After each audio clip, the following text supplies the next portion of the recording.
रमन मंदिर में बैठे कुछ सोच रहा है। तभी मंदिर में एक व्यक्ति आता है। उसके पहनावे को देख कह सकते हैं कि वो एक मुस्लिम है।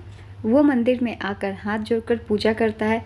उसे देख एक ही सवाल दिमाग पर दस्तक देता है, एक मुस्लिम मंदिर में कैसे?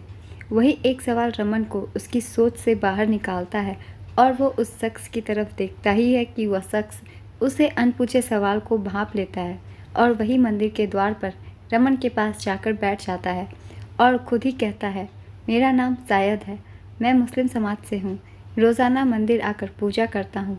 रमन सुनकर आश्चर्य से पूछता है, यह बहुत अजीब है, क्या इसके पीछे कोई कारण है? जायद मुस्कुराते हुए जवाब देता है, दोस्त, हर एक बड़े काम या बदलाव के पीछे वजह ज़रूर होती है। यहाँ भी है। हमारी बीवी हिंदू थी, उन्होंने हमारे धर्म को दिल से अपनाया।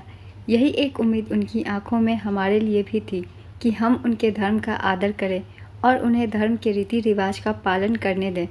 पर हम जानकर भी अनजान बने रहें, क्योंकि यह हमारी शान के खिलाफ जो था, जो जीवन पर हमारे खातिर अपने भगवान से दूर रहीं और एक दिन वो हमसे दूर अपने भगवान के पास चली गईं। जैसे तैसे उनकी यादों के सहारे वक्त गुजर रहा है। यहाँ आता हूँ तो उनकी मौजूदगी का एहसास होता है। एक दिन उनकी चीज़ें देख ही रहा था, उनके बैग में एक खत मिला। उन्होंने हमें लिखा था, मगर कभी शायद देने की हिम्मत ही नहीं होगी। जो हमें कुछ दिन पहले मिला, उसमें लिखा था उन्हें अपने ईश्वर से बहुत प्रेम था। वो हमसे छिपकर यहाँ इस मंदिर में आ जाया करती थी। हमें बुरा ना लगे इसलिए कभी बोल नहीं पाई, पर धोखा नहीं देना चाहती थी, इसलिए खत लिख दिया। उन्होंने हमारे प्यार के खातिर, हमारे अभिमान के खातिर अपनी इच्छा कभी जाहिर ना की, पर मरते मरते वो सच हमें कह गई। तब हमें प्यार की कीमत समझ आई, इसलिए उनके जाने के बाद ही सही, पर हम उनकी वो इच्छा पूरी की। जायद की बात खत्म हो जाती है। दोनों कुछ देर खामोश बैठ जाते हैं। रमन पूछता है, तो क्या आप दूसरी शादी नहीं करेंगे? जायद ने कहा, शादी तो हम कर चुके हैं और हमारी पत्नी अब हमारे साथ नहीं, हमारे दिल में ज़िंदा है। हमें अब किसी का साथ नहीं चाहिए। तब जायद ने रमन से पूछा, बरखुरदार, आप भी हमें परेशान नज़र आ रहे हैं, आपको कौन सी बातें सता रही हैं? रमन ने कहा, परेशानी तो थी, मगर आपसे बात करने के बाद मुझे हल मिल गया।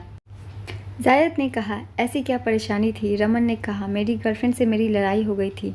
मैंने उसे छोड़ दिया था, मगर मुझे अब गलती का एहसास हो गया है। मैं उसे जाकर माफ़ी मांगूंगा। जायद ने कहा, दोस्त, जब तक लोग ज़िंदगी में हों तब तक उन्हें प्यार, सम्मान, खुशी दो। जब एक बार कोई ज़िंदगी से चला गया तो वो आखिरी मौका हमें कभी नहीं मिलता अपने दिल की बातें कहने का। ये कहानी अगर आपको अच्छी लगी हो तो प्लीज़ चैनल को सब्सक्राइब कर लीजिए, वीडियो को लाइक भी ज़रूर कर दीजिएगा। मेरा उद्देश्य किसी भी जाति या धर्म के लोगों को ठेस पहुंचाना नहीं है। ये बस एक कहानी है जो कि मैंने लिखी है। फिर मिलते हैं अगली कहानी के साथ।